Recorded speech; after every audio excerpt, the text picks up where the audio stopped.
Hello दोस्तों, welcome to the virtual institute of computer science. इस video के अंदर मैं आपके साथ पास्ट पेपर शेयर करूंगा BSc फोर्थ सेमेस्टर जो कि 2022 के पेपर्स हैं वो। इससे पहले मैंने आपके साथ लेटेस्ट वाले पेपर्स शेयर किए थे जो 2023 के थे।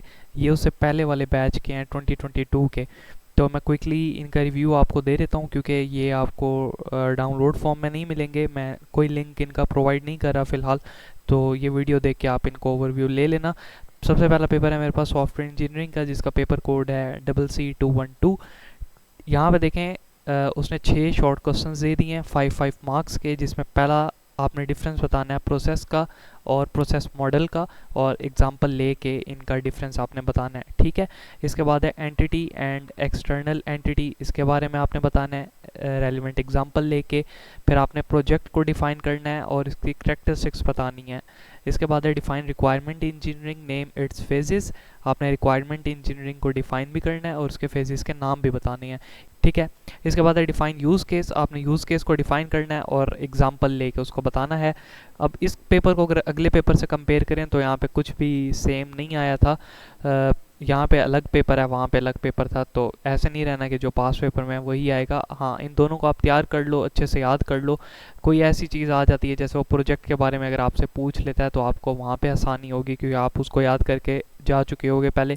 लास्ट है मेरे पास differentiate software testing and software debugging by taking relevant examples. ठीक हो गया। इसके बाद लॉन्ग क्वेश्चंस की बात करूँ तो 3 लॉन्ग क्वेश्चन है 10 मार्क्स के।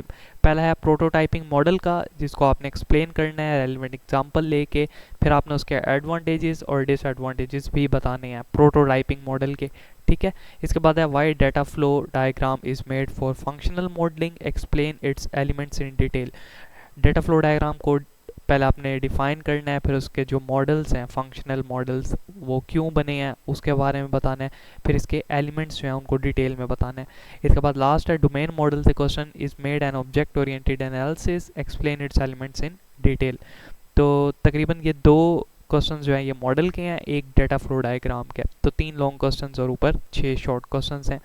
इसके बाद जो मेरे पास पेपर है ये है साइकोलॉजी का, introduction to psychology, paper code UE272। ये जो नीचे आता है ना UE27X, इससे कंफ्यूज नहीं होना, बस ऊपर ये चीज़ देखनी होती है कि BS इन कंप्यूटर साइंस लिखा है और आगे जो साल है वो भी ठीक है और पेपर कोड भी। इसके बाद अब देखें, सबसे पहले इसने यहाँ पे शॉर्ट क्वेश्चंस 6 मेंशन किए हैं और लॉन्ग क्वेश्चन 3। तो शॉर्ट क्वेश्चन है but is the difference between the cognitive and behaviorism school of thought in psychology। इनको आपने बताना है what are the 3 states of consciousness। ये आपने स्टेट्स बतानी है कॉन्शियसनेस की। What write or not on artificial intelligence and artificial neural networks. ये वेरी वेरी इंपॉर्टेंट क्वेश्चन है आर्टिफिशियल इंटेलिजेंस का और आर्टिफिशियल न्यूरल नेटवर्क्स का। इसको अच्छे से तैयार करके जाना है। ठीक है। इसके बाद है what is meant by basic research and applied research, what are the characteristics of sensory memory, short term memory and long term memory, what are the absolute and different thresholds with real life examples. ये सारे के सारे short questions आपके सामने ही हैं। इसके बाद long question की बात करूँ तो right A note on intersection of computer science and psychology. Computer science का और साइकोलॉजी का जो इंटरसेक्शन है उसके ऊपर आपने नोट लिखना है, मतलब कैसे साइड बाय साइड कंपेयर करना है। How does a 5 factor model describe personality, personality से क्वेश्चन आया, उसके जो फैक्टर्स हैं उनको आपने बताना है। How do positive and negative reinforcement and punishment affect behaviour. Positive और नेगेटिव री इन्फोर्समेंट के बारे में आपने बताना है कि वो पनिशमेंट को कैसे अफेक्ट करती है। ठीक है, ये मैंने करवाया भी था आपको नोट्स के अंदर। इसके बाद आगे चलते हैं तो ये मल्टी वेरिएट कैलकुलस का पेपर है, पेपर कोड SC241 है। यहाँ पे देखें, सबसे पहले आपने डोमेन फाइंड करनी है, ये क्वेश्चन आपको दे दिया। फिर सेकंड वाले के अंदर आपने इंटेग्रल फाइंड करना है, डबल इंटेग्रल है लिमिट्स वाला। इसके बाद है इवैल्यूएट द लाइन इंटेग्रल, ये क्वेश्चन आपको लाइन इंटेग्रल से दे दिया। फिर आपने फोरियर साइन सीरीज फाइंड करनी है, फोरियर कोसाइन ट्रांसफॉर्मेशन फाइंड करनी है। ये सारे के सारे क्वेश्चंस मैंने आपको उस मल्टीवेरिएट के कोर्स के अंदर करवाए थे। जिसने उस कोर्स को देखा होगा ना ठीक से और उन नोट्स की प्रैक्टिस की होगी, उसको ये लाइन इंटेग्रल वाला भी आता होगा, फोरियर साइन सीरीज भी आती होगी, ये लिमिट वाला क्वेश्चन भी आता होगा इंटेग्रल का, और ये कोसाइन ट्रांसफॉर्मेशन भी आती होगी, साइन ट्रांसफॉर्मेशन, कोसाइन सीरीज़, ये सारी चीज़ें मैंने उसके अंदर करवाई थी। जो इसके अंदर ये 2 क्वेश्चंस है ना, एक ये इवन ऑड वाला भी मेरे ख्याल में मैंने नोट्स के अंदर आपको करवाया हुआ है। एक ही क्वेश्चन है ये डोमेन वाला जो कि आउट ऑफ द बॉक्स आया है, वरना बाकी सारे के सारे कवर हो रहे हैं यहाँ पे। ठीक है। इसके बाद नीचे आ जाओ लॉन्ग क्वेश्चन पे, find the local maximum and minimum values and saddle point of the function. Question इंतहाई आसान है लेकिन ये टाइम काफ़ी ज़्यादा लेगा। आपने मैक्सिमम, मिनिमम और सैडल पॉइंट्स निकालने हैं, इसके लिए कुछ चीज़ें और निकालनी पड़ती हैं, तो उनको फाइंड करके आप इसका आंसर निकाल सकते हो। इसके बाद है इवेल्युएट द डबल इंटेग्रल, और ये आपको उसने वैल्यूज़ दे दी आगे। ये डबल इंटेग्रल है, डबल इंटेग्रल का क्वेश्चन, इसको आपने सॉल्व करना है। इसके बाद लाइन इंटेग्रल का लास्ट क्वेश्चन है जिसकी इक्वेशन उसने आपको दे दी है, और इसके अंदर से आपने जो इंटेग्रल है उसको इवेल्युएट करना है। ठीक है, तो इनको सॉल्व करने का ये तरीका है कि इन क्वेश्चंस को सॉल्व करो, इनको सॉल्व करके जो मैंने लेटेस्ट पेपर शेयर किया था उसको भी देख लो, उसके अंदर जो क्वेश्चन सेम है उनको बार बार करो, क्योंकि उससे रिलेटेड क्वेश्चन चांस से आगे आएंगे। जैसे ट्रांसफॉर्मेशन के हैं, साइन सीरीज़, कोसाइन सीरीज़, ऐसे लेप्लास ट्रांसफॉर्म हो गया, लेप्लास सीरीज़, ये जितने भी मतलब के ऐसे टर्म्स हैं इनको आपने कर लेने। इसके बाद आ जाओ यहाँ पे, ये पेपर है मेरे पास डेटा स्ट्रक्चर का, इसको मैं आपको शुरू से दिखाता हूँ। सबसे पहला पेज, ये पेपर जो है ये 3 पेजेस का है, जो लेटेस्ट पेपर आपको दिया था वो 1 पेज का था। तो इनकी वही है कि ये कभी ज़्यादा पेजेस पे पेपर दे देते हैं, कभी सिंगल पेज पे। खैर हम देख लेते हैं। CC213 इसका कोड है। सबसे पहले 4 मार्क्स का एक क्वेश्चन है जिसके अंदर आपको एरे दे दिया और उस पर आपने इंसर्शन सॉर्ट लगा के इसको सॉर्ट करके दिखाना है। ठीक, और नीचे उसने आपको ऑप्शंस भी दे दिए हैं कि इसके अंदर से आपका कौन सा आंसर ठीक होगा। अब जाहिर है जिसकी तरतीब ठीक होगी, सॉर्टिंग का तो यही मतलब है ना कि तरतीब से सारों को सॉर्ट करना है। अच्छा, सॉर्टिंग को आपने करना क्या है, कोड लिखना है या उसकी वर्किंग? देखो शॉर्ट क्वेश्चन के अंदर तो आपने कोड नहीं लिखना है, शॉर्ट क्वेश्चन के अंदर आपने उसकी वर्किंग बतानी है। मतलब एक एरे बनाओगे बॉक्सेस की फॉर्म में, और उन बॉक्सेस के अंदर इनको प्लेस करके फिर हर आइट्रेशन पे जो जो जैसे जैसे सॉर्टिंग के एल्गोरिथम्स वर्क करते हैं उनको वहाँ पे आपने इम्प्लीमेंट करके दिखाना है। अगर लॉन्ग क्वेश्चन की बात करूँ, लॉन्ग क्वेश्चन में आपको एक क्वेश्चन दे देता है तो आपने वहाँ पे C++ का कोड भी लिखना है, प्लस यहाँ पे उसकी वर्किंग भी बतानी है।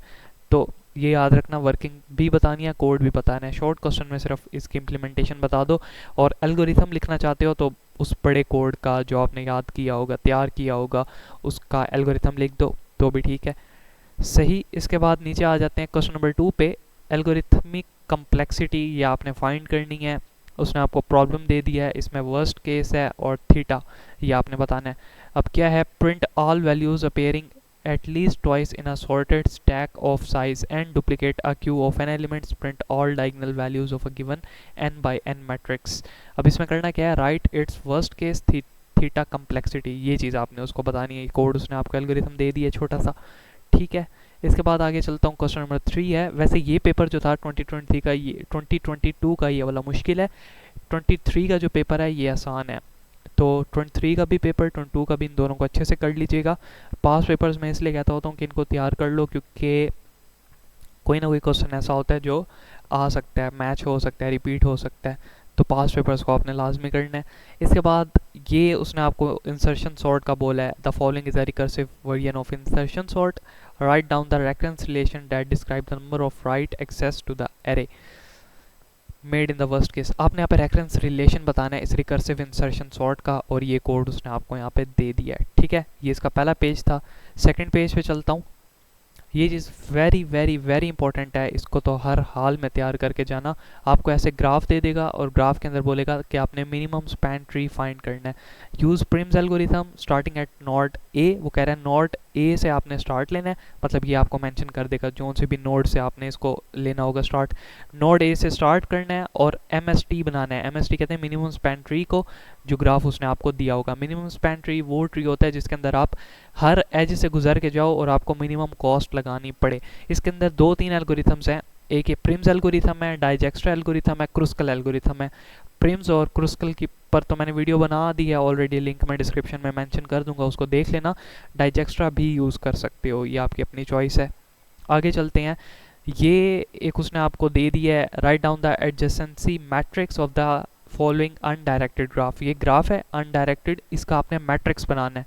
बिल्कुल आसान है, मैंने वो जो नोट्स शेयर किए थे डाटा स्ट्रक्चर्स के अपने ग्रुप के अंदर, उसके अंदर मैंने लास्ट के अंदर ये एडजेसेंसी मैट्रिक्स को, ग्राफ को मैट्रिक्स के अंदर कन्वर्ट किया था। तो नोट से भी आप देख सकते हो, आपको समझ आ जाएगी इस चीज़ की। आगे चलता हूँ। क्वेश्चन नंबर 8 है। 10 मार्क्स के यहाँ पे क्वेश्चंस हैं। What is the running time of the following code fragment as function n assume express the running as big O notation.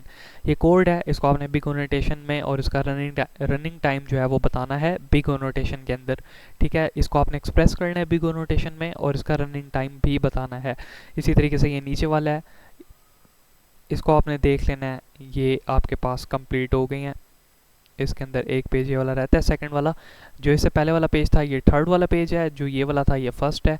तो ये जो है ये मेरे पास पेज नंबर 2 है। ठीक है, इसका जो क्वेश्चन है वो ये है कि पहला क्वेश्चन जो क्वेश्चन नंबर 4 है 5 मार्क्स का, उसमें आपको कुछ यहाँ पे सॉर्टिंग के एल्गोरिथम्स के नाम बता दिए हैं और वो ये कह रहे हैं कि इनमें से कौन कौन से एल्गोरिथम्स हैं जिनका कंपैरिजन जो है वो इन प्लेस होता है सॉर्ट्स का। ठीक है, उनको आपने यहाँ पे बताना था। इसके बाद आगे चलो तो ये आपको उसने एक डायरेक्टेड ग्राफ ये लिस्ट दे दिया, एडजेसेंसी लिस्ट, इसे आपने डायरेक्टेड ग्राफ बनाना है। ये भी मैंने क्वेश्चन जो है अपने नोट्स जो डेटा स्ट्रक्चर के नोट्स शेयर किए थे ग्रुप में, उसके लास्ट में ये क्वेश्चन आपको वहाँ पे मिल जाएगा, उसको देख लीजिएगा।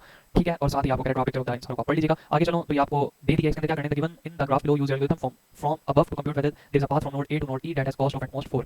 अच्छा, वो कह रहा है कि नोड ए से लेके ई तक इस पूरे ग्राफ को ट्रैवर्स करना है जिसमें आपको मिनिमम कॉस्ट लगानी पड़े 4। ये आपने इसको एल्गोरिथम को जो सा भी आप अप्लाई करोगे वो चेक करके बताना है। BFS expand a new code show the content of the main data structure that BFS maintains break ties arbitrarily. तो ये डेटा स्ट्रक्चर का पेपर है, थोड़ा सा कॉम्प्लिकेटेड सा है लेकिन इसको आपने तैयार कर लेना है। Last paper theory of automata का 2022 का पहला क्वेश्चन यहाँ पे from practical point of view why it is necessary to study theory of automata. देखो प्रैक्टिकल पॉइंट ऑफ व्यू से बताना है, वहाँ पे कहानियाँ लिखने नहीं बैठ जानी। ये ना हो कि आप 2 पेजेस पे पूरा खुलासा लिख दो थ्योरी ऑफ ऑटोमेटा का तो आपको कुछ नहीं मिलेगा। प्रैक्टिकल पॉइंट ऑफ व्यू से टू द पॉइंट बात बतानी है कि थ्योरी ऑफ ऑटोमेटा आप क्यों पढ़ रहे हो। ठीक है, suppose there is some specific language with identified naming rules, ये सिनेरियो उसने आपको दे दिया, इसको देख लीजिएगा। Discuss the concept of restrictions in DFA and relaxations in NFA with supportive examples. मैंने आपको बताया था डीएफए में क्या मुश्किलात होती हैं जो कि एनएफए में नहीं होती, वो यहाँ पे आपने डिस्कस करनी है। Do comparison of the computational model in term of language recognition rules memory management and implementation. Comparison करके बताना है आपने ये जो टर्म्स उसने आपको दे दी हैं। इसके बाद है what is the exact meaning of finite infinite automata. वो कह रहा है फाइनाइट ऑटोमेटा के अंदर फाइनाइट का क्या मतलब होता है। ये इनफाइनाइट इकट्ठा नहीं है, इन अलहदा लिखा हुआ है, फाइनाइट ऑटोमेटा अलहदा लिखा हुआ है। तो क्वेश्चन यूँ बनेगा फाइनाइट ऑटोमेटा के अंदर फाइनाइट का क्या मतलब है। और आगे आपने क्या करना है, design finite automata which accept odd number of 1 and even number of 0। Verify your answer by applying at least 5 string on your design automata. तो ये क्वेश्चन मैंने आपको करवाया था इवन नंबर ऑफ 0 और ऑड नंबर ऑफ 1 वाला।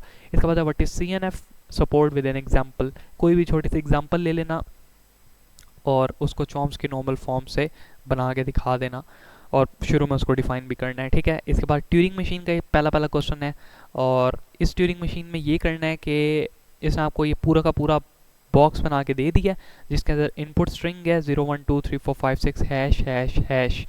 ये आपने जो है और ये टेबल भी इसने आपको दे दिया है, आपने क्या करना है इस टेबल को यूज़ करके इसकी ट्यूरिंग मशीन बनानी है। ठीक है, हम आगे क्या कर रहे थे, सारी की सारी स्टेटमेंट्स पढ़ते जा रहे थे और ट्यूरिंग मशीन बना रहे थे। मैंने आपको बताया था कि आप इस तरह का टेबल भी बना सकते हो अगर आपको बनाना पड़े। मैंने शुरू के लेक्चर्स में आपको बनवाया था, आगे फिर हमने टेबल नहीं बनाया था। तो ये आपकी अपनी मर्ज़ी, आप बना भी सकते हो। इसमें आपको बना बनाया दे दिया तो आपने इसको ट्यूरिंग मशीन में कन्वर्ट करना है। ठीक है, इसके बाद अगला पंपिंग लीमा का क्वेश्चन है a की पावर i, b की पावर j और c की पावर i j। a की पावर i, b की पावर j, c की पावर i j, इसको आपने प्रूव करना है कि नॉन कॉन्टेक्स्ट फ्री है by using pumping Lima for context free language. ये सारी मैंने आपको बता दी थी पास्ट पेपर सोल्यूशन में। इसके बाद है पुश डाउन ऑटोमेटा का क्वेश्चन। अब यहाँ पे देखो जिसने पीडीए का क्वेश्चन दिया ना, व्हाट इज पीडीए, पीडीए क्या होता है, व्हाट आर इट्स कंपोनेंट्स, इसके आपने कंपोनेंट्स बताने हैं, explain each component in detail. अब ये कौन कौन से कंपोनेंट्स हैं, यहाँ पे देखो स्टार्ट का, रिजेक्ट का, एक्सेप्ट का, रीड का, ये सारे के सारे कंपोनेंट्स न्यू फॉर्मेट के पीडीए में आते हैं, ओल्ड फॉर्मेट में नहीं आते। तो यहाँ से देख के जो है ये मैंने आपको न्यू फॉर्मेट का जो पीडीए अपनी कोर्स आउटलाइन के मुताबिक करवाया था थ्योरी ऑफ ऑटोमेटा की सीरीज़ में। ठीक है, और a plus B whole star double a plus B whole star इसका आपने ऑटोमेटा यहाँ पे बनाना था। आई थिंक सो ये मैंने आपको करवाया भी होगा किसी वीडियो के अंदर। ठीक है, तो ये सारे के सारे पास पेपर्स से जो मैंने आपके साथ शेयर कर दिए। आई होप कि आपको एक जनरल अंडरस्टैंडिंग मिल गई होगी कि आप सब कितने पानी में अपने पेपर्स को लेके, कितनी तैयारी है आपकी, कितने परसेंटेज आपने कवर किया हुआ है। तो इन पास पेपर्स को कर लीजिएगा। 2023 की वीडियो जो है पास पेपर्स की वो भी मैं नीचे मेंशन कर दूंगा, जिसने नहीं देखी वो उसको जाके देख लेना। चैनल को सब्सक्राइब करके वीडियो को लाइक करके यूट्यूब को बंद करके पढ़ाई शुरू कर देना।